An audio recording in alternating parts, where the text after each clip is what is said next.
예, 또 시작하도록 하겠습니다. 자, 이제 저희가 지금 하고 있는 일이 무슨 일이냐라고 한다고 하게 되면 이스라엘 역사의 그 흐름, 그 교회의 흐름에서 놓고 본다라고 하게 되면 신약 성경에서의 귀환운동, 또 하나의 출애굽 운동이다. 출애굽 사역이다라고 하는 걸 이렇게 볼 수가 있는데요. 이 출애굽 사역의 특징이라고 하는 거를 이렇게 보게 되면은 이제 이 하나님께서 재현되어지는 그런 사건이 이제 여기에 병행되어지는데, 구약 성경에 보게 되면은 모세의 그 사역 가운데에서 이제 그 지팡이의 사역이라고 하는 게 있습니다. 애굽의 10가지의 그런 재앙들, 홍해 바다가 갈라지는 거.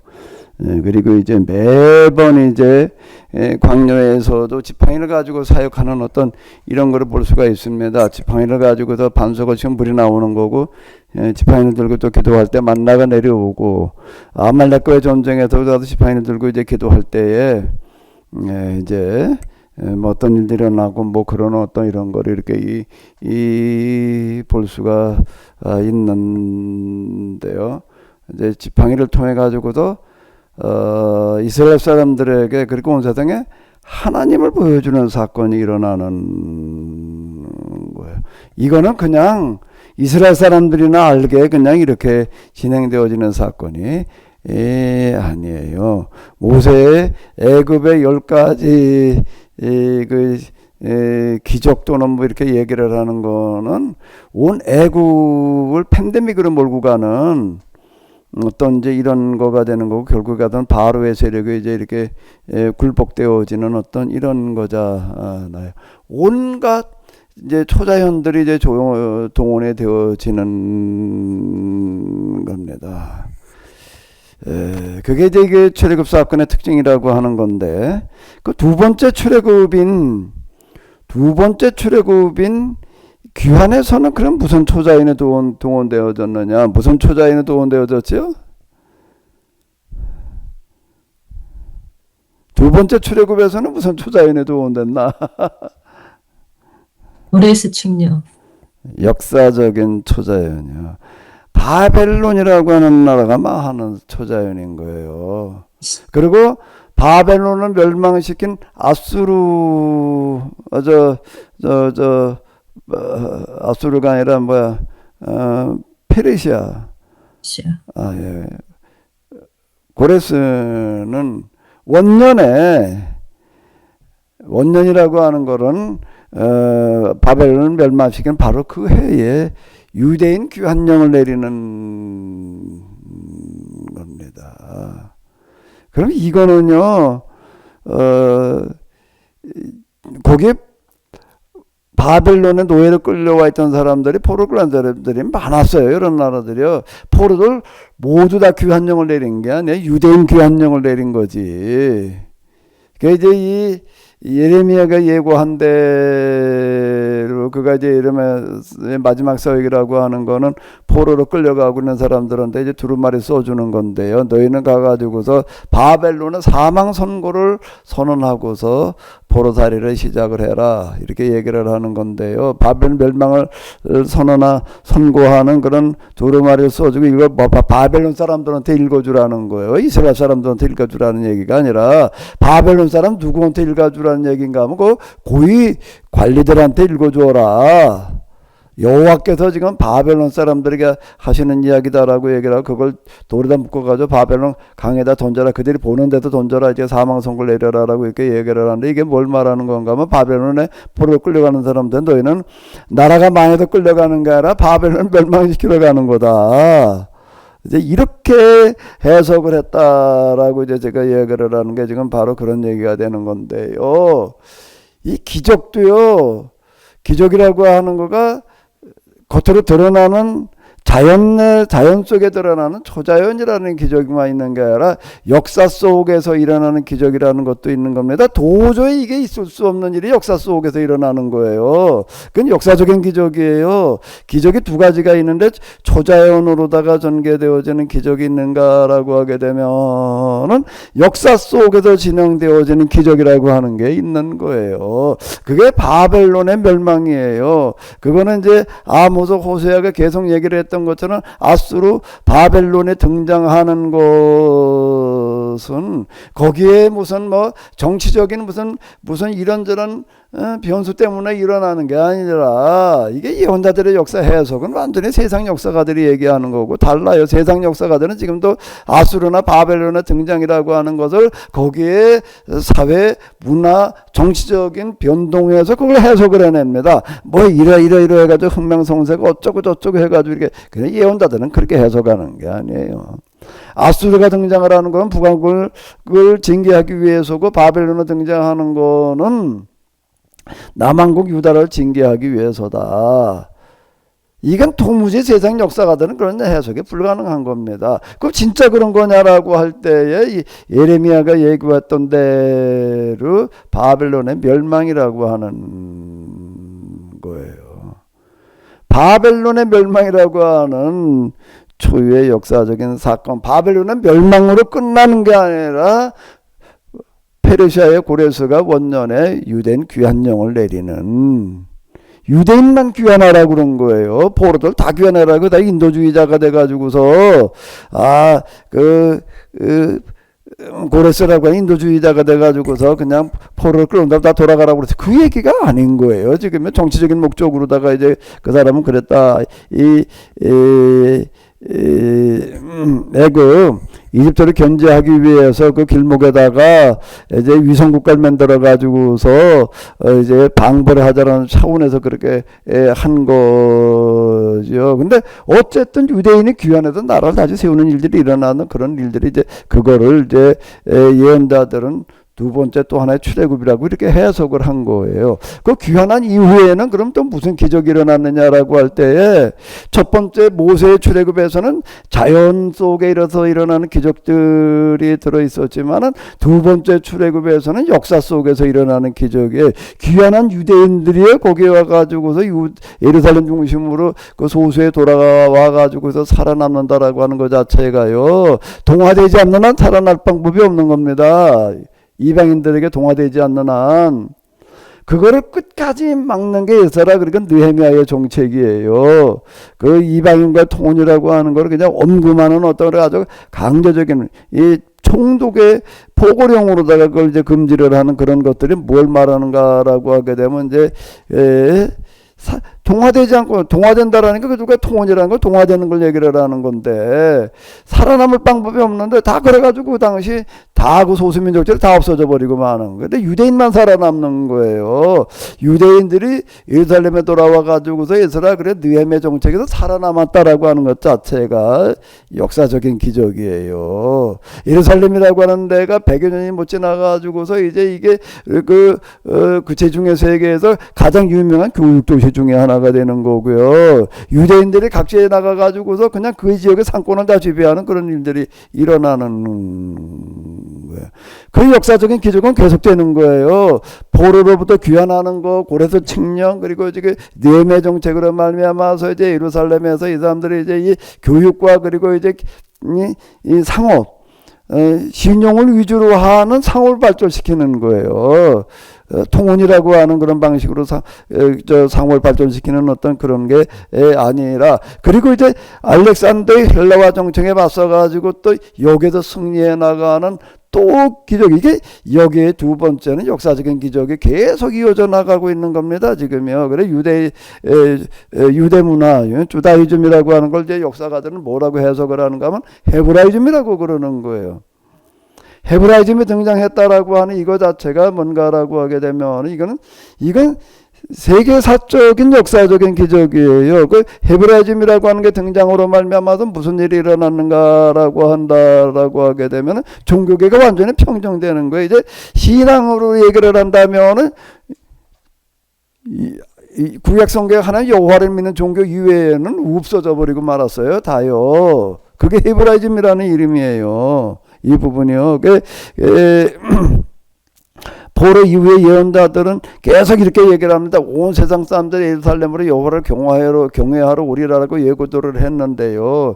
이게 신학자들은요, 이 신학자들의 안목이라고 하는 게 난 너무 참 답답하고 좀 너무 이 전봇대 신학이다 말이야. 이게 좀 넓게 보지를 못하는 어떤 그런 건데, 뭐라고 신학자들이 얘기를 하는 거예요. 저 포로기 이후에 예언자들이 온 세상 사람들이 예루살렘으로 여호와를 경배하러 오리라고 예언했는데, 그건 다 안 맞았다는 게 틀렸다는 거예요. 이루어진 적이 없다. 이렇게 해석을 하고 있습니다. 거의 다 지금 그러고 있어요. 세계적인 그런 그 구약학자들이 다 그런 식으로 다 얘기를 하고 있는데요. 그 얘기가 뭘 말하는 게, 예루살렘으로 온 세상 사람들 경배하러 오리라는 얘기가, 이제 여호와 이외에는 더 이상 이제 믿을 수 있는 신이 없는 거예요. 그게 헤브라이즘이라는 이름이라고요. 헤브라이즘 종교 이외에 지금 제가 계속 얘기하는 것은 고등 종교 가운데서 이제 뭐 믿을 수 있는 종교가 뭐가 있어요? 불교는 종교가 아니에요. 철학이죠. 그건 종교 철학이에요. 거기에 시타르타 부처는 신이 아니에요. 먼저 깨우친 자일 뿐이지요. 거기에서 신앙의 대상은 자기 스스로예요. 자기 자신이 신앙의 대상이 되는 거죠. 신이 있는 게 아니에요. 부처님의 자비를 빈, 그건 불교에 대해서 완전히 잘못 말하는 게, 부처님의 자비를 비는 게 어디 있어요? 부처가 무슨 신인가? 응? 그냥 그건 선각자일 뿐이지요. 이게요. 유교라고 하는 거예요. 공자라고 하는 거, 거기는 종교가 아니에요. 그냥 그건 이 도덕일 뿐이지요. 도덕 종교이고, 고등 종교는 유일하게 지금 구약 성경을 경전으로 하는 종교 이외에는 없는 이런 일들이 일어나는 거가 두 번째 출애굽의 특징이에요. 그런데 예수님께서 오셔가지고도 이제 계약을 다시 체결하신 이 사건에는 온갖 초자연에 다 동원되어지는 거예요. 이거는요. 계약 체결이라고 하는 이런 부분에서는 이제 모세의 이제 계약 체결에서 이제 하나님의 동원됐던 거고, 이제 비슷한 어떤 그런 일들이 다시 일어나가지고 또 계약을 체결하는 사건이 일어났던 어떤 이제 이런 거고요. 자, 그러면 이제 요번에 이제 다시 뭐로 돌아오는가 하게 되면, 이제 신약 성경의 교회 역사 속에서의 이제 또 하나의 출애굽. 그 시점에 지금 온 게 지금 2000년, 이거 저는 그건 이제 한국의 그 일을 해 나갈 나라라고 이렇게 얘기를 하고, 지금 우리가 그거 하고 있는 거예요. 그 여기에는 그러면 어떻게 되느냐라고 할 때, 이게요, 이제는 범위가 어마어마하게 넓어졌습니다. 첫 번째 출애굽이라고 하는 것은 애굽에서 종살이하던 아브라함의 후손들을 비롯한 하비루들, 이었고요. 두 번째 출애굽이라고 하는 것은 고센 바벨론에서 포로살이하던 유대인들이 대상이었고,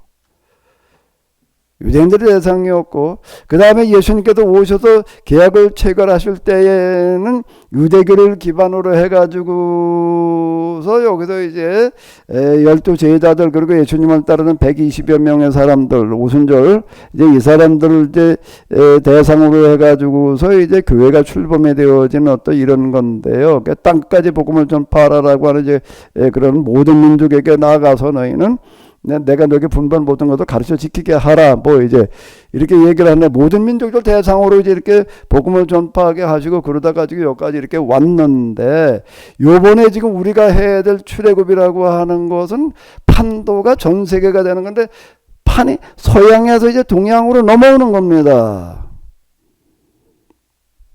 전 세계에 뭐 5대양 6대주 이렇게 얘기를 해주면 크게 나누면 서양 동양으로 나뉘어지는 어떤 이제 이런 건 동서로 나누어지는 거예요.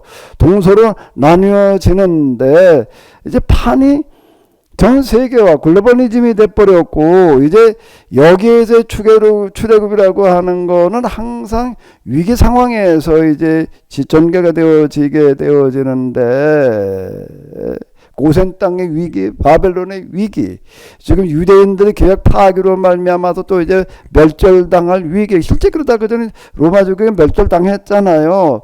그런데 지금 이제 이게 멸절당할 위기 속에서 전개가 되어져 나가는데, 요번에는 뭔가 하게 되면은 인류의 대멸종이라고 하는 위기 속에서 지금 이제 우리가 출애굽을 해야 될 시점에 와 있는 거예요. 이제는 포미가요, 온 세상이 돼버리고 말았습니다. 여기에서의 지금 출애굽, 이게 한국이 전 세계를 이끌어가야 된다라고 이렇게 얘기를 하는 거, 한국의 시대가 온다는 얘기는 이제 그런 얘기가 되는 거고, 이게 흐름이 지금 이제 이렇게 지금 잡혀 있는 겁니다. 이제 지금 코리안 웨이브, 한류를 이제 영어로 코리안 웨이브라고, 이제 물결, 웨이브가 물결이잖아요. 이렇게 얘기를 하는 어떤 이제 이런 시점에 지금 우리가 와 있는데, 요게 지금 뭔가 뭐 한류라고 하는 이거 자체가 지금 뭔가라고 하게 되면은 제2의 두 번째 출애굽, 한국에서 일어나야 될 출애굽의 지금 선도자 역할을 하는 거예요. 세례요한과 같은 역할을 하고 있는 거라고요, 지금요. 곧 한국의 시대가 온다라고 하는 예고였어요. 그 K-팝이라고 하는 어떤 이런 거가요. 그 뭐 K-팝 그 가수들 그 뭐 애들 여러 명 있지 않나요? 그 이후에 뭐 기타 등등 뭐 영화 드라마 뭐 요즘은 뭐 한국 사람이 먹는 건 뭐든지 좋다고 그러고 먹고 있는 것 같아. 난 동대문 광장에 가가지고서, 광장시장에 가가지고서 원 순대들을 말이야, 그 떡볶이를 뭘 먹고 있던가? 무슨 꽈배기를 뭐 거기 서가지고서, 길바닥에 서가지고서 그걸 꾸역꾸역. 네, 자, 이거 원 정말 뭐 참 희한한 현상이다. 저는 아주 우리나라 깻잎 같은 것도 서양 사람들 질서 그랬대. 근데 이거 좀 깻잎이고 뭐고 뭐든지 인기다 말이야. 자, 김밥이래나 뭐가 어떻대나 이게 뭘 얘기하는가라고 하게 되면 이걸 얘기하고 있다라고 하는 겁니다. 그런데 이번에 우리가 치러야 될 두 번째 출애굽에는 초자연적인 기적과 역사적인 기적이 다 동원돼야 되는 거예요, 지금요. 다시요. 첫 번째 출애굽은 주로 초자연적인 기적 위주로다가, 두 번째 출애굽은 에스라 느헤미야 주의 기적은 역사적인 기적 위주로다가 진행이 되어졌고, 이제 예수님께서 오셔서 이제 계약 체결할 때 초자연 다 동원돼 가지고서 이제 이렇게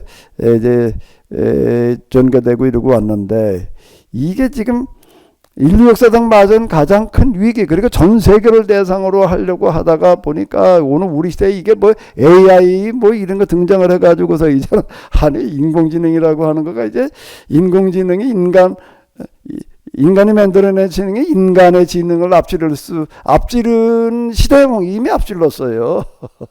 이미 일부에서는 앞질렀고, 이제 전체적으로 다 앞질을 그런 시점에 눈앞에 와 있는데, 이거를 어떻게 스톱시키고, AI를 어떻게 스톱시키고, 더 이상 여기서 이제 이미 너무 많이 발전했어요. 더 이상 가지 못하게 해야 되는 거에다가 전쟁을 종식시키고 기아를 종식시키고, 이건 세계 정치 경제 질서를 다 재편을 하고, 이거가 출애굽의 사건이어야 되는데, 이번 출애굽의 특징은 이제 이런 겁니다. 그래서 온 세상에 하나님이 공지되어야 되는 거예요. 공지라고 하는 얘기는 말로나 떠들어가지고서 얘기하는 그런 거 말고, 온 세상 사람들이 하나님을 확인할 수 있게끔 초자연에 동원되어야 되는 거예요. 그게 아니고서는 이제 이거는 어려운 이야기가 되는 겁니다. 그리고 지금 이제 그동안에 제가 해석한 이 케노시스 세미나를 통해서 해석한 이런 거가 뭔가 하면, 성경을 뭘로 해석하는 건가 하면 우주적인 진리로 해석을 하는 거예요. 누구나 인정할 수밖에 없는 그런 진리로 해석을 해가지고 선포하는 거예요. 그게 지금 이제 우리가 시도하고 있는 어떤 이런 건데요. 그래서 제가 이제 여러분들에게 제 일기도 좀 구체적으로다가 날짜별로다가 이제 그때 내가 썼던 거 그대로다 이렇게 좀 공유하고 그런 거가 이제 바로 지금 이제 이런 걸 하는 거다라고 하는 거가 이제 그걸 얘기하려고 했던 어떤 이런 건데요. 제가 도무지 이해가 안 됐던 거가요. 제가 여기 남겹 소장님도 뭐 손 드신 것 같은데, 뭐 잠깐 얘기 좀 듣고서 흐름과 구정 관계된 걸로 얘기를 하세요. 남겹 소장 손을 드셨으니까 일단. 예.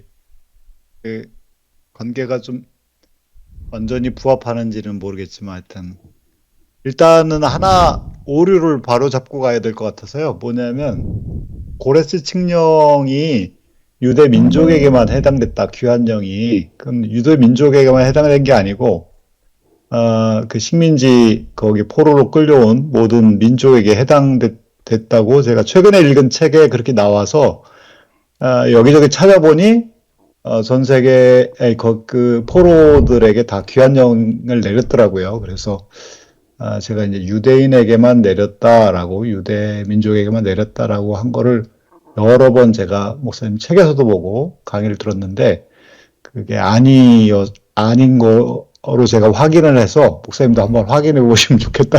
예. 그 부분에 유대적 고레스라는 사람이 인도주의적인 부분이 있어요. 아니 근데 인도주의적인 부분이 있는데 원년에 유대인 귀환령을 내리는 게 유대인 귀환령이요. 그 이제 포로 귀환령이 내리는데 그 목적이 뭔가라고 하게 되면 왜 유대인들에게 초점을 맞춰가지고도 귀환령을 내리는가라고 이렇게 얘기를 하게 되면 인도주의적인 측면에서 그냥 모든 포로들 방면한다라고 하는 귀환을 시킨다라고 하는 이런 측면에서라기보다는요 정치적인 목적 때문에 그거를 하는 거거든요. 이제 지금 이 메소포타미아 지역과 이제 이 애국 이집트는 서로 이제 양자 산맥이고 서로 이제 적대 관계인데 지금 항상 서로 이제 견제하는 거예요. 견제하는 거가 어디를 확보하는 거가 견제하는 건가 하게 되면은 가나안이에요. 가나안을 확보하는 거가 견제하는 어떤 이런 거여야 가지고 이제 유대인 귀환령을 내리는 것을 거기에 살던 사람들이 누구냐 유대인들이다. 그들이 지금 어디 있냐 말이야. 지금 바벨론에서 포로로 와서 그러고 있다. 그 사람들이 어떤 사람들이냐 이러이러한 사람들이다. 그들이 믿는 신이 누구냐 여호와다. 그래서 뭐 여호와를 믿게도 뭐 어떠냐 바벨론이 멸망시킬 때에 그 성전에도 뭐 기문들 가져온 것들도 있고 뭐 어쩌고 저쩌고 하다 그거 다 돌려주고 그 국가를 재건시켜라. 재건 비용을 대주는 거예요. 재건 비용을 대줘가면서 이렇게 하는 어떤 이런 것들이 어쨌든 이제 그 유대인들에게 내렸던 독특한 그런 정책이다라고 하는 어떤 이런 건데 이제 지금 초점은 그거 얘기하자 그러는 게 아니니까는요. 그거 나중에 또 따로 이렇게 보고요. 그게 제가 말씀드리는 거는 이 얘기 드리려고 하는 건 아니었는데 하여튼 귀환의 대상이 유대인만은 아니었다. 유대인만은 근데 목사님은 유대인만 귀환을 했다라고 얘기를 하시니까 조금 더 강조한다면은요 유대인들에게 특별한 귀환령을 내렸다. 그거는 그렇게 얘기하면 그거 조금 정정한다. 그거 강조하다가 보니까 내가 이제 그렇게 얘기를 인도주의적인 차원에 듣게 하려고 하는 그런 얘기가 아니라 그거는 이제 지정학적 느헤미야를 보내는 그런 이야기 속에서도 나오는 거거든요. 그 물자들 지원받는 그런 얘기. 그 국가를 재건하는 비용을 파레시아에 지원해주는 이유는 이제 그 애굽에 대한 방어벽을 세우기 위한 겸이었다라고 하는 거 이제 그게 좀 특출했다라고 하는 거고요. 자, 지금 초점 얘기는 그게 아니에요. 제가 역사적인 기적이 진행되어졌다라고 얘기를 하는 어떤 이런 건데요. 자, 지금 이제 제가 그동안 좀 계속 이제 이해가 안 되고 이제 그랬던 어떤 이런 부분들은 도대체 내게 어떤 소명의 말씀들이 주어지는데 왜 이런 소명이 주어지는가라고 하는 거. 아니 모세의 지팡이를 잡아라 말해. 뭐 이런 얘기. 거기에 지금 제가 아마 여러분들 같이 공유했던 일기에도 있고 그러지만은요. 여기에 이게 지금 저에게 주어졌던 소명의 말씀들이에요. 이게요. 내가 이제 모든 내가 구하라 말해 그럼 내가 다 드려주겠다라는 그런 말씀들도 그렇고 여기에서 지금 이거 빨간 부분 요렇게 이거 세모 빨간 거 있잖아요. 이건 저에게 직접 주어졌던 소명의 말씀이고 초록색은 그 병행 구절. 이건 마태복음에 나오는 그런 내용인데 그거와 병이 되는 구절들 마가복음, 누가복음 뭐 이제 이렇게 내가 이제 찾아냈던 어떤 이런 거고 이건 지금 저에게 직접 주어졌던 소명의 말씀들이다라고 하는 겁니다. 이런 부분들을요. 이거 이제 병행 구절이고 그다음에 그 검은색 관련 구절들이고 이제 그런데요. 어떻게 이게 성경에서 소명으로 주어질 수 있는 누군가에게 소명의 말씀으로 주어질 수 있는 말씀 가운데에서 제일 큰 말씀들이 주어지는 게 요셉의 사역의 이 얘기, 특히 모세의 사역. 모세의 사역 출애굽기 3장에 관한 거는 여러 차례 제게 주어졌던 어떤 그런 말씀인데, 이 누가복음 12장에 있는 이런 말씀들 같은 것들도 이제 이렇고요. 아니, 왜 이런 말씀들이 나에게 주어져야 되는가라고 하는 거가 제가 정말 납득하게 내 스스로가 내가 무엇길래 이런 말씀들이 나에게 주어져야 되는가라고 하는 거가 제가 좀 참 받아들이기가 굉장히 어려웠던 건데, 근데 지금 제가 여기서 다시 이제 우리가 하는 게 또 어떤 특징이냐, 내가 지금 뭘 해야 되느냐라고 하는 거 이쯤에도 명확해진다라고 하는 거가 왜 출애굽기가 읽으시고 싶어졌었고 에스라 느헤미야서였던가라고 하는 어떤 이런 거가 지금 우리가 하고 있는 일과 직접 연관이 되어진다라고 하는 어떤 이제 그런 부분이고요. 그러니까 여기 제가 이제 두 상징물을 이제 만들어 놓은 게 하나는 이제 모세에게 지팡이, 그리고 또 하나는 요 칼인데요.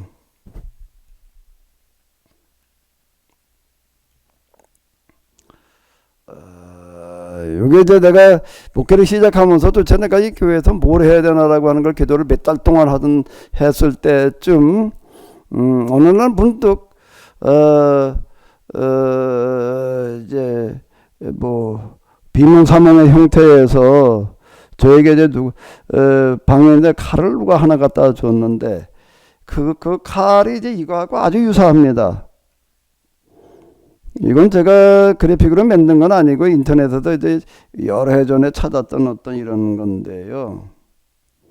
이거 전체 모습 이렇게 보게 되면은 요 손잡이와 요 부분은 잘 기억이 안 나요. 그 어떤 모양이었는지는 여기는 잘 기억이 안 나는데 뭐는 선명하게 기억이 나요. 요 부분은 요 날은 이거하고 아주 흡사합니다. 양날검인데 딱 요 모양이에요. 이걸 누가 하나 갖다 줬는데 칼이 너무 그냥 예리하고, 이야, 어떻게 이런 칼이 있냐. 이게 제 방이 그때 이제 그 침침한 그런 방이었는데, 이 칼에다 섬광이 나와가지고 방 안이 환해지더라고. 이야, 어떻게 이렇게 예리한 칼이 있냐. 근데 밖에서 이제 어수선하고 소란스러워가지고서 이제 제가 나갔어요. 나가면 어떨까를 이제 칼을 들고 나갔는데 왜 전쟁이 난 거예요. 전쟁이 났는데 이제 인해전술식으로다가 인해전술식으로다가 이제 군인들이 그냥 막 적군들이 그냥 총을 쏘면서 막 저 산정선을 넘어오는 게 제 집 살던 거기에서 이렇게 내다보니까 내가 칼을 들고 있다가 막 함성 지르고 총을 쏘면서 이제 그냥 벌떼처럼 이렇게 사람들이 군인들이 이제 몰려오는 거죠. 적군들이 몰려오는데 그쪽을 향해서 내가 이제 칼을 휘둘렀더니 여기서 섬광이 나가는 거예요. 섬광이 나가가지고 그 오던 그 군인들 무리가 다 쓰러지는 거예요. 그냥 다 죽어나가는 거예요. 그래서 저쪽에도 또 우르르 몰려오고 그쪽을 향해서 휘두르니까 그쪽으로 섬광이 나가가지고 이제 다 쓰러지는 어떤 이런 거가 제가 그 비몽사몽 뭐 이렇게 주어졌던 이런 거가 이제 그 서산에서 세미나 끝나고 돌아올 때 다시 이제 오랜 시간이 지난 다음에 다시 꿈을 꾸는 것처럼 이제 생생하게 다시 주어졌다 뭐 이제 그렇게 얘기를 하는 건데요. 이게 이제 이 송광이라고 하는 거가 제석전 말씀의 선포를 얘기하는 걸로 이제 저한테 이렇게 이제 해석이 되어져서 이걸 여기다 갖다가 이제 이렇게 제가 한 거고, 하나는 이제 모세 지팡이를 이제 두 사역으로다가 이제 내가 이거를 상징을 하는데, 이게 이제 지금 우리가 해야 될 이게 신약 성경의 출애굽 사역에 해당되어진다라고 하는 것을 이제 이걸 내가 이제 상징물로, 그리고 내가 이제 이걸 사용해야 돼. 퍼포먼스로다가 이제 내가 이걸 써야 되겠다. 지금 그러고 있는 중인데요. 여기에 있는 어떻게 이런 구절들이 나한테 주어지느냐, 소명의 말씀으로. 이게 참 제가 이해하기가 굉장히 어려웠던 거고, 이제 그런 건데, 지금쯤 제가 이제 여기서 이거 얘기하는 어떤 이런 거는 뭔가 하면, 오늘 우리가 지금 제가 영성 사역 또는 재현 이렇게 얘기를 하는 거는, 이제 큰 역사의 흐름에서 놓고 볼 땐 뭐라고요? 출애굽 사역에 해당되어지는 거다. 이제 우리 고 목사님께서, 이제 예수님의 사역과 제자들의 사역, 그리고 이제, 또 그런 전형이 구약 성경에도 있다라고 하는 걸 얘기를 해 주셔서, 이제 제가 지금 하고 있는 게 무슨 일인지를, 고 목사님 얘기하는 그런, 시각에서 다시 한번 좀 이제 이걸 정리를 해본 거예요. 여기에 대해서 제가 조금 뭐 간략하게, 나는 간략하게 한다라고 하더라도 꼭 장황해지는데 다시 한번 얘기를 드렸는데 좀 하실 말씀들이 있으시면 좀 하십시오.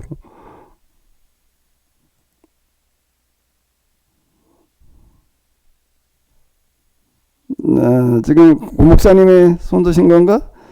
예.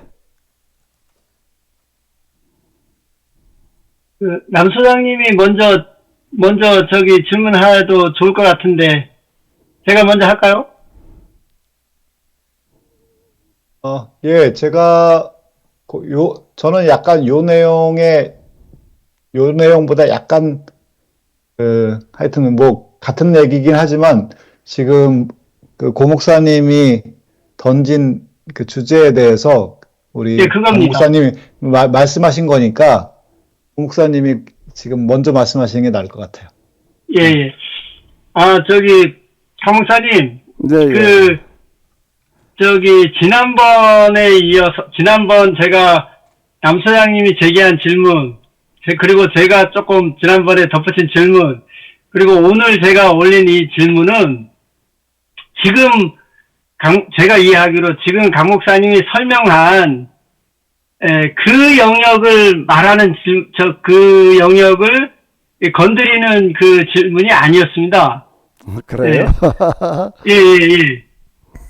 제가 이해하기 어떤 영역이냐면 그 부분은 익히 저희가 이해하고 들었고 이렇게 공감하고 수긍하는 부분인데 구체적으로 강 목사님께 드린 질문입니다. 그건 뭐냐면 그 영성 사역을 위해서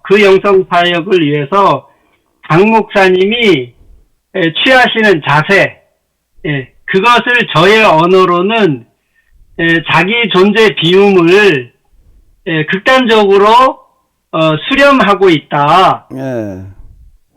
모세가 그런 그 하나님의 영성 사역을 재현함에 있어서 초월적인 기적이든 초자연적인 기적이든 이런 부분들 함에 있어서 모세는 개인적으로 모세만이 감당한 역할, 자기 존재를 어떻게까지 하나님과 일치시키고 심정의 일치, 방법의 일치까지 그렇게 수렴적으로 응축되고 그렇게 갖는가.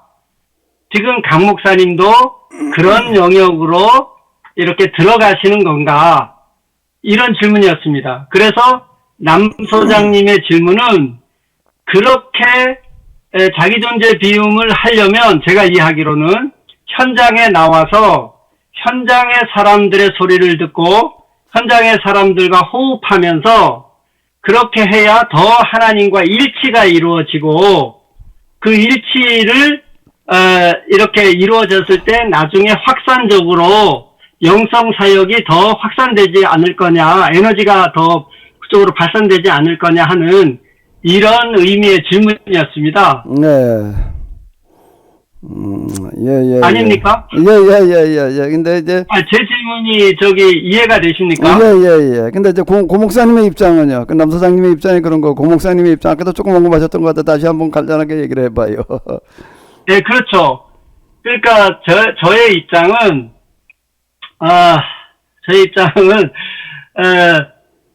저의 입장을 뭐, 그래서도 조금 올리고 이렇게 했습니다만은, 아까 오늘에도 조금 올렸는데, 현장에 나가고, 현장 중심으로 당연히 2차적으로는 나가야 하지만, 1차적으로는 자기 존재를 비우는, 한마디로 말하면 아까 역사적으로도 나왔을 때, 바벨론에 있었던 사람들이 그 시기에 취한 행동은 성경 공부를 했지만 실제적으로는 회개의 운동을 일으키지 않았나. 회개. 네, 그런 의미에서, 특히 이런 영성사역을 인도하고 지도하는 그 리더는 자신의 존재를 비우는 그게 더 시급하다. 더 중요하다. 만약에 이게 이거 잊지 않고 곧바로 현장 속에서 하게 되면 그 에너지나 또는 어떤 그 방향이 왜곡돼 버릴 가능성이 있다.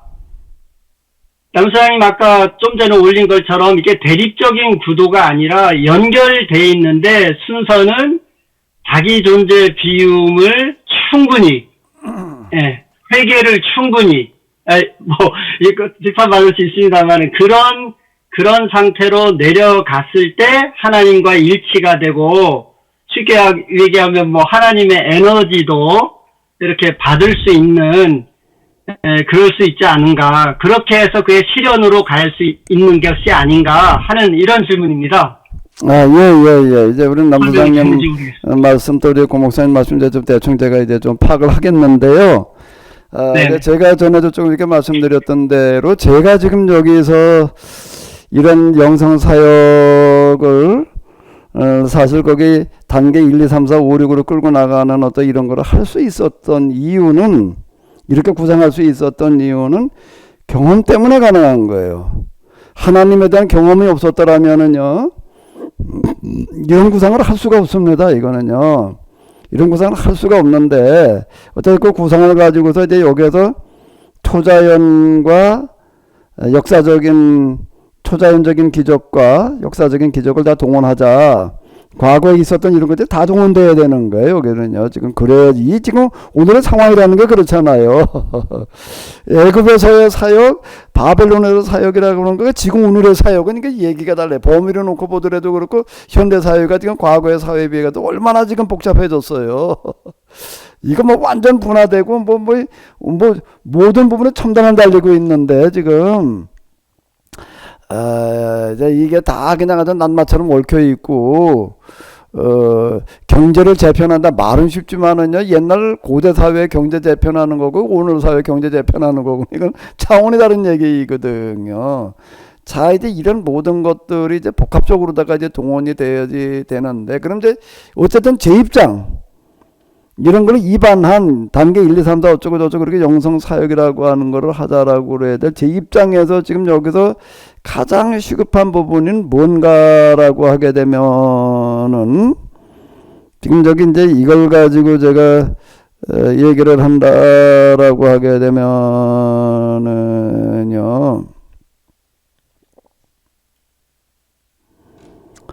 여기 이제 이런 부분들이 이제 제가 여기 이렇게 보게 되면은 있습니다. 제가 이제 93년 7월 10일 마음의 눈이 열리면 많은 사람들의 마음 생각들이 다 열린다. 근데 여러 번 내가 얘기를 했던 이런 말씀이잖아요.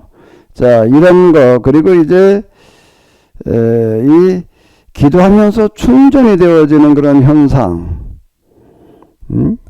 이게 이제 제가 40개월 기도가 이제 마무리될 때 이야기인데, 기도하려고 앉아있게 되면은 내가, 어떤 초자연의 경험이 어떤 경험인가 하면 다양한 걸로 나타나는데, 이건 자연이라고 초능력이라고 그래야 될까? 그런 게 접속돼 가지고 배터리가 충전되어지는 것과 아주 유사한 현상이 나타나는 어떤 이런 거. 그리고 이제 그거 이전에 요게 이제 97년 1월 달에 있었던 거고, 그때 기도하기만 하면 이제 이런 현상이 나타났었으니까. 그리고 이제 12월 10일에는 그림 팔레트 같은 게 하나 주어져 가지고서 이제 내가 선택을 해라. 이제 뭐 이렇게 얘기를 했다. 내가 물을 선택을 했다. 뭐 이제 이렇게 이거는 제가 주저하지 않고 이제 그렇게 선택을 했던 어떤 이제 이런 거고요. 근데 93년 5월 4일에는 네가 목숨을 내놓을 수 있겠느냐라고 한 다음에 이제 무엇이든지 구하라 말이야. 지금 내가 뭐든지 구하면 내가 들어주리라 이렇게 말씀하시는 어떤 이런 일들, 이제 이런 것들이 있었는데요. 요 입장에서 지금 시점에서 제가 저에게 지금 가장 필요한 부분은 뭔가라고 하게 되면은 두문불출이에요. 지금 제 입장에서는요, 두문불출이고 하나님과의 독대입니다. 하나님과의 독대 상태에 머무르는 거예요. 지금요. 딴 거 뭐 가지고서 이게 될 노릇이 아니고 이게 초자연을 동원한다라는 얘기가요. 하나님의 재연을 동원한다라고 하는 어떤 그런 거는 영적인 사역인데 이게 영성사역이라고 제가 얘기를 하는 거거든요. 영성사역이라고 이렇게 얘기를 하는 건데 여기에서는 다 단절하고 하나님과만 대면하는 시간이어야 되는 거예요. 그건 내가 몰입되어져 있어야 된다. 내가 몰입되어져 있어야 된다라고 자꾸 이렇게 얘기를 하는데, 근데 이게 몰입이라고 하는 거가요, 내가 몰입을 하겠다고 해가지고 되는 게 아니고요. 이게 참, 여기에도 이제, 인간 100% 하나님 100%인데요. 내가 해야 될 부분이라고 하는 게 있는 거예요. 내가 해야 될 부분이라고, 내가 지금 이제 어떤 마음 자세를 가지고 뭘 어떻게 해야 된다라고 하는 걸 조금 내가 이제 이렇게 더듬는 부분인 거, 과거 내가 경험해서 그걸 겪어봤으니까, 하나님 면전 제가 이렇게 말을 쉽게 얘기를 하는데, 면전일 때 그게 어떤 상태인지를 제가 조금 알거든요. 조금 알고 이제 그러는데, 그걸 지금 이제 우리 고 목사님이 아주 정확하게 지금 얘기하는 부분이, 지금 그 얘기하신 걸 내가 이렇게 들으면서도 속으로 내가 좀 혀를 내두르는 게, 모세는 완전 자기 비움의 상태로 뭐 이렇게 얘기를 하잖아요. 이제 그게 지금 이제 가져야 될 어떤 이런 거거든요. 모세의 떨기나무라고 하는 거는 그가 완전히 세상과 고립되어진 상태에서 일어나는 사건이에요. 약물이 이끌고 그 시내산 그 호렙산 언저리, 거기 그 현장, 베두인들의 삶을 살아가는 그런 현장을 보게 되면 완전 고립무원의 상태로 시간을 보내고 있는 거거든요. 그 속에서 이제 자기 사색이라고 하는 거가 이제 거기서 이제 전개되어져 나가는 거고, 이제 그러면서 그 떨기나무 불꽃이라고 하는 거가 이제 그에게 일어나는 이제 하나님 면전이에요. 그게 이제 대면의 상태가 이제 이어져 가는데, 그거는 세상과 고립되어져 있는 상태라고 하는 거가 거기에 이제 하나의 필요가 된다라고 하는 거. 예수님께서 세례 받으시고 난 다음에 광야로 가셔가지고 40일을 계셨다라고 하는 것도 이제 그런 것 중에 하나이고요. 그건 뭔가라고 하게 되면, 모세가 이제 뭐 호렙산에 올라가가지고서 뭐 이제 40일 두 번을 올라갔다. 호렙산에 그건 출애굽한 이후에 이제 십계명 받으러 올라가는 이야기고, 그 이전에 모세는 미디안 광야에서 40년을 고립무원의 상태로 보내고 있으면서 여기서 그런 일들이 일어나거든요. 그래서 지금 우리 남소장님 하시는 얘기 내가 너무 잘 알겠는데요. 제가 느끼기에는 지금 내가 전적으로 고립된 상태에서 하나님께만 몰입되어 있는 시간이 지금 저한테는요 지금 필요한 것 같아요. 그래서 내가 다른 거를 1절 다 그렇다고 내가 1절 아무 뭐 활동도 안 하고 그냥 뭐 틀에 박혀 있기만 하는 그런 뜻은 아니고요. 그런 뜻은 내가 이제 정신적인 에너지를 뺏길 만한 그런 일들을 내가 이제 할 수가 없다. 그래서 내가 지난 학기에 영상 사역 그러면서 그 일지, 그 일지를 제가 이렇게 좀 뭐 매일 쓰시는 분들 좀 검토 좀 이렇게 하려고 그러고 그러는데 그걸 하다가 보니까는요 내가 이제 이게 차단이 돼가지고 제가 못했어요. 이 부분이요. 그래서 이제 제가 여기 하나님께만 제 생각과 의식이 고정되어 있어야 돼가지고 그 시간이 지금 저한테 필요한 것 같아요. 제가 느끼기에. 그러니까 이게 지금 이거 이 부분이 참 어떻게 좀 이해가 되실지 모르겠는데 하나님께만 몰입되어졌을 때 나타나는 독특한 현상이 있습니다. 독특한 현상이 있는데 그게 이제 집중이에요.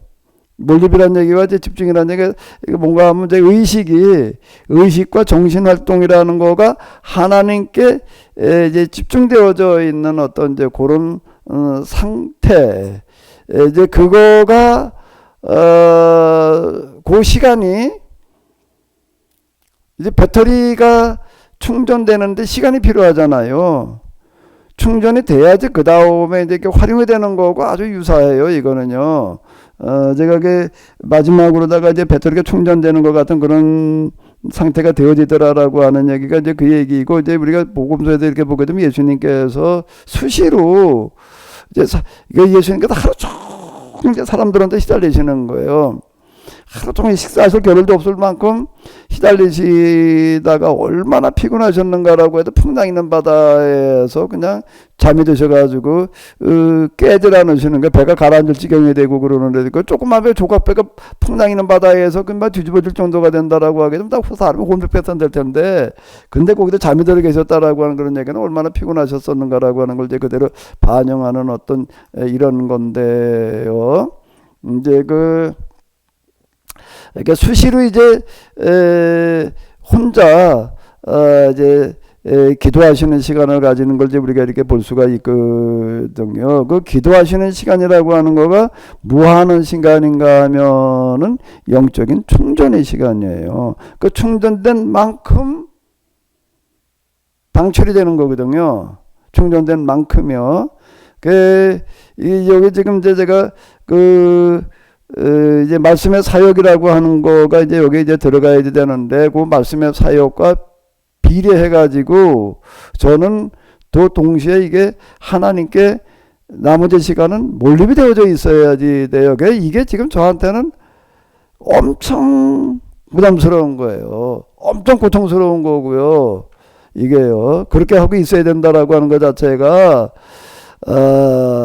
자, 이게 뭐라고 설명하기 어려울 만큼, 자, 이게 예수님께서 뭐라고 기도를 하시는가 하면, 할 수만 있으면 이 잔을 내게서 떠나게 하옵소서. 내가 아주, 그 비탄 심정을 내가 조금 좀 내가 이제 늘, 이제 느끼고 있는데요. 야, 할 수만 있으면은 난 여기서 좀 내가 비껴갔으면 좋겠다. 나 아니었으면 좋겠다. 내가 이제 늘 그러고 있습니다. 내가 나 아닐 수 있는 방법이 뭐 좀 없나. 이런 생각이 늘 들 만큼요. 뭐 그저 그러고 있는 거예요. 제가 느끼기에는 지금 그 시간이 지금 저한테 필요한 것 같아요. 또 남소장님 또 손을 드신 것 같은데.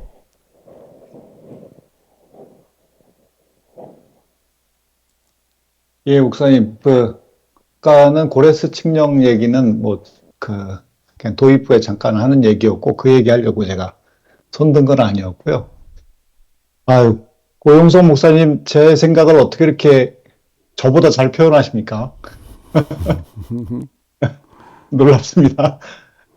제가 좀 드리고 싶은 말씀이, 저는 이제 강 목사님 같은 체험이나 이런 게 일체 없기 때문에 지금 이제 이렇게 집중해서 시간이 필요하다라고 하는 거를 사실은 그렇게 말씀하시니까 그런가 보다 하고 있지, 그런 건가라고 하는 의구심은 늘 있어요. 그러니까, 뭐냐면, 예수님 사역을 얘기하면서 예수님도 활동하실 때 보면은 3년 동안, 틈틈이 기도하시고 아주 피곤해 지쳐서 그렇게 했지만, 초기에 사역을 시작할 초기에 40일 금식하고 마귀에게 시험 받고 나서 이제 공생애가, 열리는 건데, 목사님도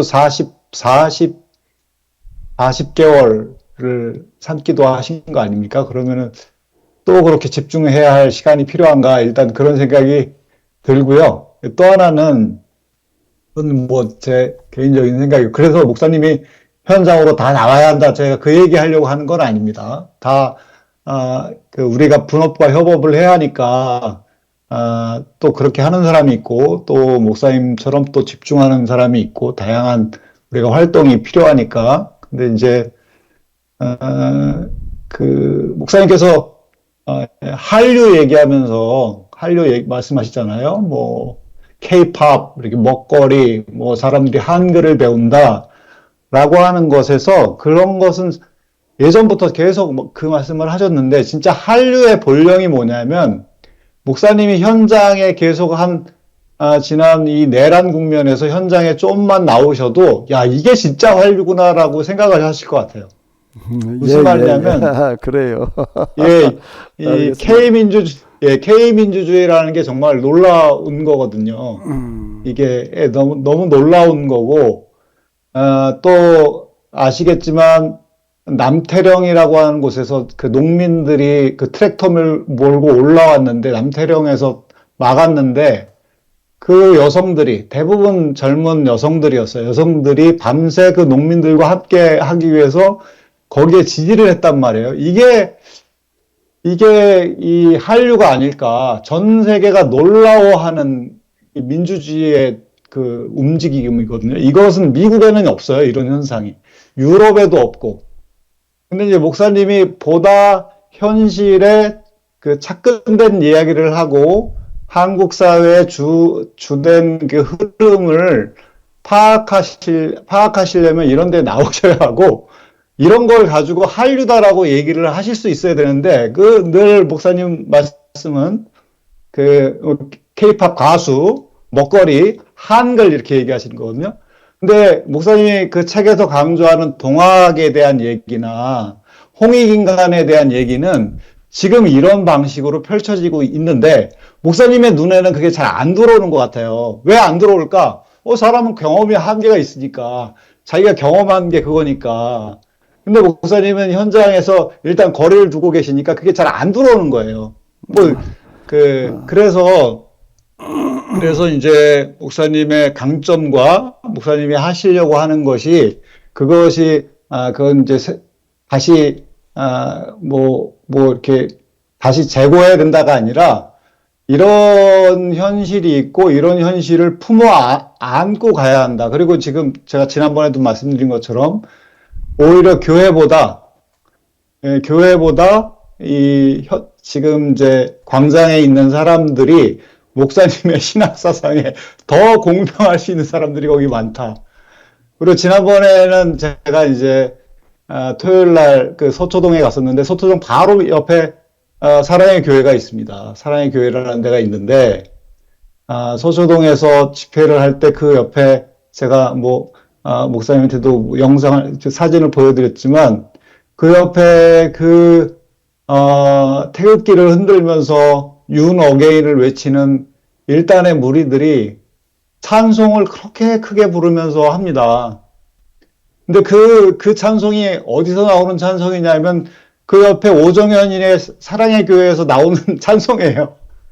그 교회에서 부른 찬송이 아니지만 오정현이가 얼마나 즐겨 부르는 찬송인지 모릅니다. 그 찬송이. 그래서 거기에서 나가보면 이 조국의 교회 현실이 그냥 눈물이 날 수밖에 없어요. 그러니까 또 다른 현실을 만나게 되는데, 근데 이제 목사님이 이제, 보다 개인적인 시간을 갖고 집중할 시간이 필요하다고 하는데, 그거는 제가, 경험을 안 해서 잘 모르겠고, 근데 예수님도, 그렇게 열심히 3년 동안 임팩트 있게 아주 밀도 있게 사역을 하실 때도 그렇게 떨어져서 한 게 아니라 계속 사람들을 만나면서, 계속 긴장되는 순간의 연속이었는데, 목사님도 그렇게 하셨으면 좋겠다라고 하는, 물론 시간을 여기다 다 쓸 수는 없지만, 그런 생각이 들고, 우리 계약 공동체라고 불리는 우리도 그런 식의 인식 전환이, 좀 더 많이 필요하다. 그리고 홍익인간 제세이와 동학이라고 하는 것이 지금 이렇게 한국 사회에서 구현되고 있고, 그 흐름을 역사적인 기적을 만들어낼 수 있는 흐름이 있고 거기에 초자연적인 역사가 더해져야 된다라고 저도 생각하거든요. 초자연적인 역사, 지금 역사적인 기적을 만드는 새로운 현장이 있는 거예요. 역사적인 기적을 만드는 현장도 우리가 지켜야겠고, 또 초자연적인 역사는 그게 하나하나 융합되려면 저는 만나야 한다. 그런 생각이 많이 들어서 네. 자, 무슨 제가 또 말씀인지 너무 말씀드립니다. 잘 알겠고요.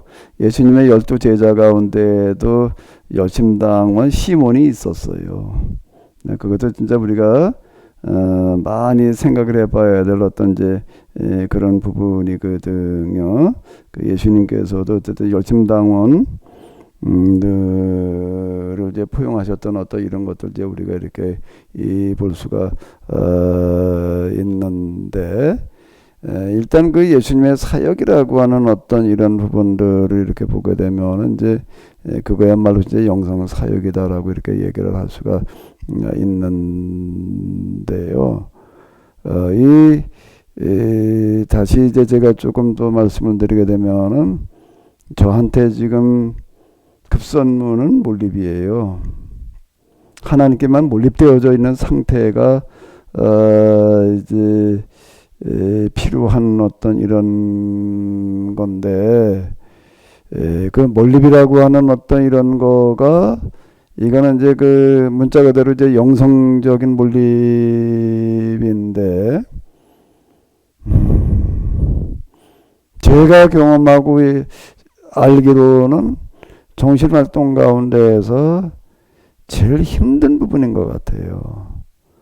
여기에는요, 이 몰입이라고 하는 거가 언제 일어나는가라고 하게 되면은요, 제가 이제 이따 몰입이 일어났을 때 그 상태를 이렇게 보게 되면은요, 그 몰입이 일어났을 때의 공통점이 뭐 저녁에 잠깐 기도, 아침에 잠깐 기도가 아닌 밤을 새워 기도했을 때 나타나는 현상이에요. 이거는 그냥 뭐 우리가 철야기도 뭐 이렇게 얘기를 하잖아요. 옛날에 이제 철야기도 이렇게 얘기를 하는데, 전에 처음 제가 70년대 교회 나가니까 철야기도 한다 그러면 저녁에 한 10시쯤 모여가지고 새벽기도 때까지 하고 새벽기도 끝나고 한 6시에 끝나고 이제 그러던데, 요즘은 철야기도 한다 그러면 심야기도 그래가지고 뭐 한 2시간 기도하는 걸로다가 이제 이렇게 대체되고 뭐 그러고 하는데요. 자, 이거를 하려고 그런다라고 하는 건 이건 참 부담스럽다, 힘들다. 내가 이렇게 느끼는 부분은 몰입이 일어나려고 한다라고 하게 되면은 밤새워 기도해야지 가능해지는 거예요. 그러면 이제 밤새 기도하기는 그 다음날 이제 엄청 피곤하고 힘들잖아요. 이게 밤새워 기도한다라고 제가 얘기를 하는 거는 뭔가 하게 되면 문자 그대로예요. 이거는요, 몇 시간 기도하고 몇 시간 잔다 이 얘기가 아니고, 그때에 어떤 현상이 나타나는가 하면은 하나님께 몰입되어지는 현상이 이제 이렇게 나타나는 거예요. 제가 이제 여기 이렇게 보게 되면 요거 얘기가 있는데요.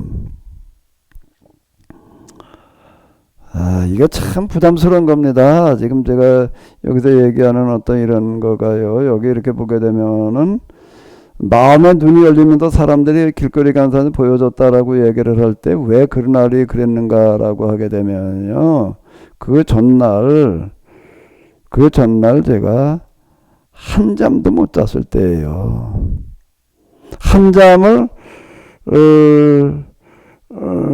못 잤다라는 그런 얘기. 그때 이제 제가 요한 웨슬리의 그 일기를 읽고 나온 충격 때문에 그랬던 건데, 요한 웨슬리의 일기를 읽고 났더니 도대체가 나하고는 너무 다른 거예요. 이 사람의 그 삶이라고 하는 어떤 이런 거가. 기도를 하러 가가지고서 이제 보통 한 11시까지 기도하다가 내려와 가지고서 또 한 서너 시간 자고, 몇 시간 자고, 뭐 11시쯤 내려와 가지고서 어떻게 집에 오면은 11시 되기도 하지만 오면 또 11시 넘을 때도 있고, 그럼 또 아침에 이제 5시 되면 또 나가서 이제 기도하고 뭐 이제 이러고 낮에는 가능하면 안 자면서 이제 이걸 하려고 그리고 이제 버티면서 하루 몇 시간 자면서 이렇게 하려고 근데 그날은 제가 잠을 한 잠도 못 잤어요. 외술 얘기 읽고 나니까 한열 아침 자서 내려가야 될 텐데 라는 생각이 드는데요. 이야, 이게 외술리는 거의 진짜 평생을 수십 년을 정말 밤을 새다시피 하면서 사역을 하고 돌아다니는 거예요. 밤 한 10시쯤 설교가 끝나면은요, 그 다음 지역으로 옮겨가는데 몇 시간을 걸어가가지고서 또 새벽에 그때 4시에 이제 사람들 받아놓고 이제 한 2시간 하고 이제 일 나가야 되는 거거든요. 그 노동자들 데리고 설교를 하니까. 그 이 사람은 거의 잠잘 시간이 없이 움직이는 거예요. 그러니까 내가 한 11시쯤 이제 내려가려고 이제 내려가야 될 시간이다 그러는데요. 너무 내가 이제 이 외술 얘기에 충격을 받아가지고 내려갈 생각을 못하고 이제 한 3시쯤 돼서 내가 이제 2시 넘어서 3시쯤 집에를 이제 와가지고서 또 누워서 자야지라는 생각을 못 하겠는 거예요. 그리고 그냥 나가가지고 또 그다음에 새벽 기도를 합시고 이제 그리고 이제 들어왔는데 기도를 좀 하고 들어왔는데 낮에 뭐 이제 밤에 한 잠도 못 잤지. 예? 뭐 눕기는 했었나 모르겠네. 낮에 내가 어제 잠 못 자서 좀 쉬어야지라는 생각을 감히 못 하겠는 거예요. 그리고 하루 종일 보내고 있을 때 갑자기 이제 정수리롭던 뭔가 큰 전류 같은 것들이 몸을 관통하고 지나가더라. 이제 이렇게 됐던 거거든요. 이 부분들이요. 그리고 지금 이제 기도할 때 전류에 충전되는 것 같은 그런 현상이 나타난다라고 하는 것도 마찬가지이고요. 제가 지난번 언젠가 지난 봄이었던 것 같으네. 봄쯤 이제 뭐 하루 종일 거의 제가 몰입되어져 있던 상태에 이제 한번 있어서 이따금 이제 그럴 경우가 있는데요. 그 몰입되어지는 그 상태를 유지한다라고 하는 것과 뭐가 필요한가 하면 제가 그 전날 거의 밤에 저 침대에 물론 있기는 했지만은요 앉아가지고 내가 밤을 보냈어요. 앉아가지고 밤을 보내고 기도한다고 그냥 구부리고 그러고 있다가 제 전에 30대 기도할 때 30대 후반 40대 초에는 무릎 꿇고 앉아가지고 그러고 이제 얼굴을 땅에 대고 했는데 이제는 그 자세가 안 나와요. 이제 나이가 70이 되다 보니까는요. 아무리 하려고 하더라도 일단 이제 관절이나 이런 데가 이제 그동안 이러다 보니까 요즘 이제 책상에서 그동안 지내고 그러다 보니까 이제 더 그러고 하는데요. 거의 밤 새워가지고 기도를 하고 그 다음날 뭐 어디 이제 몇 명이 이제 어디 뭐 저 바람 쐬러 가자고 그러고 갔는데 가서 돌아다니면서도요 나는 계속 몰입되어 있는 상태에 있었거든요. 그거는 뭐하고 비례하는가 하면 내가 기도한 시간하고 거의 비례해가지고 나타나요. 제가 부담스러운 게 지금 바로 이런 부분이어서 이제 제가 하나님 면전 있는 상태에서 이렇게 보니까는 잠을 안 자도 이제 잔거보다 더 쌩쌩하게 주어지는 어떤 이제 그런 뭐가 있기는 해요. 에너지가. 그거는 그때에 그렇게 주어졌을 때 얘기지 평상시 늘 그런 게 아니거든요. 그럼 이제 제가 지금 여기에 이 사역을 하겠다라고 할 때에 내가 정말 부담스럽고 그런 부분이 뭔가라고 하게 되면은 24시간 기도 체제로 제가 나를 끌고 들어가야지 돼요. 이게요. 그래서 이거 참 이걸 내가 이런 집중을 내가 해낼 수가 있을까? 뭐 지금 이제 그러고 있는 이 중이거든요. 이제 그런 부분이 지금 저한테는 아주 이제 굉장히 부담스럽고 제가 느끼기엔 지금 저한테 가장 필요한 건 이거예요. 그래야지 이제 그게 그 다음에 그 영성 사역이라고 하는 걸로 이어지는 거고 또 그리고 영성 사역 기간 내내도 난 이제 계속 그러고 살아야 돼요, 지금요. 근데 내가 이게 부담스럽다는 얘기가 그 얘기예요. 이게 그냥 말로만 뭐 그냥 뭐 어느 날 하나님께서 함께 하셔가지고 그냥 뭐가 되는 거 뭐냐고 이제 이렇게 아마 느껴질 수 있는데 전혀 그 얘기가 아니거든요. 여기에서는 여기 참 이 부분이 지금 내가 이게 그러니까 뭐 조그만 거 뭐 신경 써서 뭐 해야 될 것들을 내가 이제 다 이제 이제 끊어야 돼요. 이제 그런 부분들을 아주 이제 간단한 게 이런 거 이외에 내가 꼭 하지 않으면 안 되죠. 그런 거 이외에는 그닥 일 자체를 다 뭐 방해가 된다 그런 거는 아닌데 어쨌든 지금 제가 그 싸움을 하고 있는 중이에요. 지금요. 그 싸움을 하고 있는 중인데 이제 한계를 느껴요. 이게 내가 요즘 느끼는가 하면 야 옛날에 그때는 40 전후였는데 이제 30년이 지나가지고 이제 70이 되다가 보니까 이게 체력이라는 것과 또 뭐가 같이 결부되니 정신력이라는 것도 같이 가더라고요. 야, 이거 그때하고는 또 다른 얘기다. 내가 그러고 지금 아주 고군분투하고 있는 중이거든요. 위에서 좀 여러분들의 기도가 진짜 좀 필요할 것 같아요. 요즘 뭐 되게 녹두를 늘어났는데요. 지금 뭐 상황이 좀 그런 것 같습니다. 지금 말로는 지금 뭐 초자연적이죠, 역사적인 게 지금 말은 쉬운데요. 막상 그게 가능해지려고 한다면은요, 이걸 이제 어쨌든 내가 싫든 좋든 이걸 내가 지금 이제 주도해 나가야 되는 건데 제 입장에서는요, 이게 내가 나이 모든 걸 다 걸어야 된다라고 얘기를 하는 거가 다 걸어야 된다는 그런 말 속에는 내 의식과 정신 활동의 모두를 내가 여기에만 몰입해야 된다. 이게 제일 힘든 노릇입니다, 지금. 이거 좀 할 수만 있으면 누군가가 좀 맡아줬으면 좋겠어. 난 옆에 있는 사람이었으면 싶은데, 이게 내가 그럴 수도 없고. 지금 고군분투하고 있는 중이에요. 벌써 지금 아까도 내가 날짜를 봤어요. 야, 이거 벌써 11월 17일. 참, 이거 시간은 하루하루 계속 그냥 지나가고 있기는 하고, 근데 지금 흘러가는 현실이라고 하는 거는 이제 한시가 급하고, 지금 그러고 있는데요. 예, 뭐 제독줄입니다. 시간이 좀 갔는데도 좀 더 하실 말씀 있으시면 조금 가긴 했지만은 뭐 당신 하고 싶은 얘기 있으셔? 마이크 잡고 있는데. 목사님, 예, 얘기하셔. 누가 얘기를 하셨었나? 네, 목사님, 예. 저는 뭐 학자도 아니고 학자도 아니지만 목사님 하시는 일을 좀 잘 이해해서 빙산의 일각이라도 좀 도움이 되고 싶은 한 사람이 되고 싶은데 늘 말씀하시던 그 무자격자 의식까지 그런 건 바라지도 않지만 개인의 기도 정도는 할 수 있을 그 정도는 되고 싶은데 어떻게 해야 될지 좀 막막해서 궁금하기도 하고요. 일단요,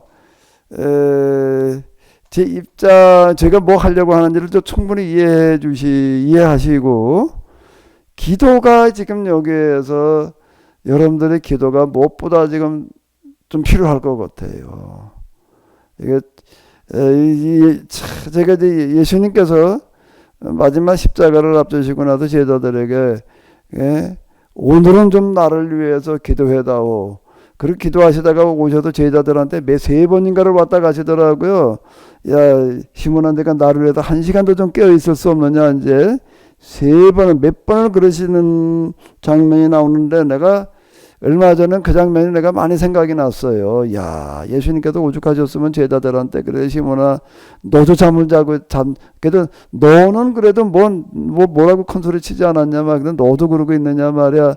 나를 위해서 1시간도 깨어 있지 못하느냐, 이제 이렇게 탄식하시는 그런 얘기가 나오는데, 야, 참 예수님께서 어쨌든 인간으로 오셨었으니까 얼마나 힘드셨으면 제자들한테 그런 얘기까지 하셨을까. 이제 그 장면 읽으면서 이제 그런 생각을 했는데, 집사님 너무 감사드리고요. 좀 기도 좀 해줘요. 진짜 이거 쉽지 않은 싸움을 내가 하고 있는 거예요, 지금요. 정말 힘든 싸움입니다. 정말 힘든 싸움은 뭔가 하게 되면은 내가 매일 밤을 지새다시피 해야 되는데, 이게 참 어려운 얘기예요, 이게요. 이제 조금 뭐 하고 나면 그냥 몸이 힘들어지는 현상이 나타나고 이래가지고 그냥 아주, 내가 그러고 지금, 어쨌든, 고군분투 중이에요. 네. 뭔 얘기 하려고 그러죠? 너무 늦은 감이 있는데 그래도 잠깐만 이야기를 나눌 게 있습니다. 거기 카톡방에 올린 것처럼 어떤 분께서 우리가 이렇게 얼굴을 맞대고 5% 모여서 또 함께 기도하고 그러는 시간이 꼭 필요할 것 같다는 그런 제안을 해주셨거든요. 그래서 제가 카톡방에 올렸는데 여러분들의 생각이 어떠신지 좋으면 언제쯤 하는 게 좋은지 그런 걸 좀 시간이 같지만 얘기 좀 해주셨으면 좋겠습니다. 우리가 이제 비대면으로 하니까 대면의 시간 좀 필요하지 않겠냐, 그 얘기지요. 그거를 지금 여기서 논의하는 게 좋을까, 아니면 그 카톡방에다가 문자로다가 좀 서로 논의를 하는 게 좋을까? 그게 더 낫지 않을까? 일단 모이는 것이 좋다고 이제 대부분이 그렇게 동의를 해주시면 그 다음에 구체적으로는 시간 같은 거는 각자 이렇게 좀 카톡방에 내가 가능한 시간을 좀 올려주시면 취합해서 많이 모일 수 있는 시간으로 그렇게 하는 게 어떨까 싶어요. 그래서 여기서는 그것이 모임이 좋다고 생각하는지에 대한 그 의견만 좀 나누면 어떨까 싶어요. 지금 저기 이제 한 열 몇 분 정도 계시는데 현재 어떻게 여기서 논의를 해야 되나, 카톡방에서 논의를 해야 되나? 카톡방 논의라는 거 좀 더 많은 분들이 같이 의견을 수합할 수 있지 않을까요? 네, 짧은 의견 제가 한마디 드리면 저도 뵙고 싶은데요. 예. 예, 저도 이제 뵙고 싶은 일인입니다. 근데 여기서 가장 멀리 사시는 우리 고용성 목사님이 육지에 오실 수 있는 날을 그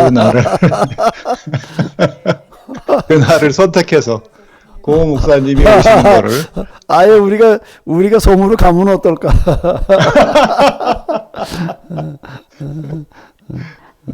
네, 그래서 그러면 요 부분을 이제 뭐 1박 2일 아니면 뭐 당일 아니면 뭐 요일은 금토 아니면 며칠 그렇게 몇 개의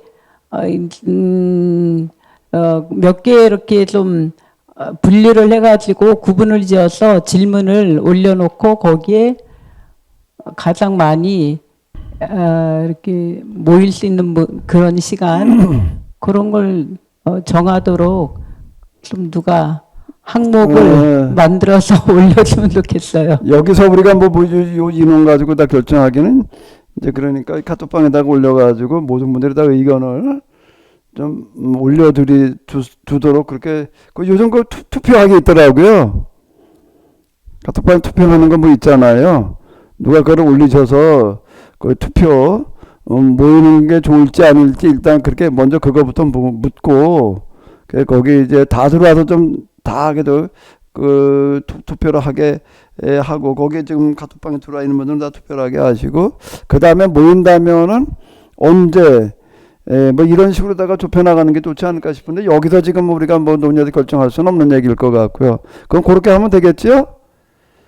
그러면은 여기서 뭐는 하나 결정을 해놔야 되는가 하게 되면 누가 좀 이걸 맡아줘야 돼. 투표 그거를 만들어야 되는 거고 투표할 수 있는 그거를 좀 투표를 다 하도록 독려하고 있는데 그거는 누가 좀 그 잡무만 좀 누가 맡아주죠. 자원해줘요 누가요.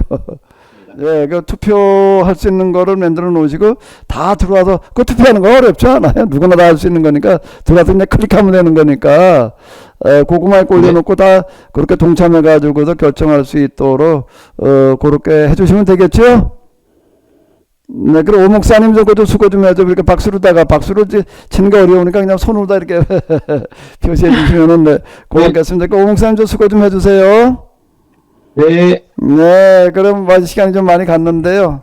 자, 우리 다 같이 주기도문으로 마치시도록 하겠습니다. 하늘에 계신 우리 아버지여, 이름이 거룩히 여김을 받으시오며 나라의 마옵시며 지시 하늘에서 이룬 것 같이 땅에서도 이루어지리라. 오늘날 우리에게 이름을 양식을 주옵시고 우리가 우리에게 죄지은 자를 사하여 준 것 같이 우리의 죄를 사하여 주옵시고 우리를 시험에 들게 하지 마옵시고 다만 악에서 구하옵소서. 내게 나라와 권세와 영광이 아버지께 영원히 싸움나이다. 아멘. 네, 수고.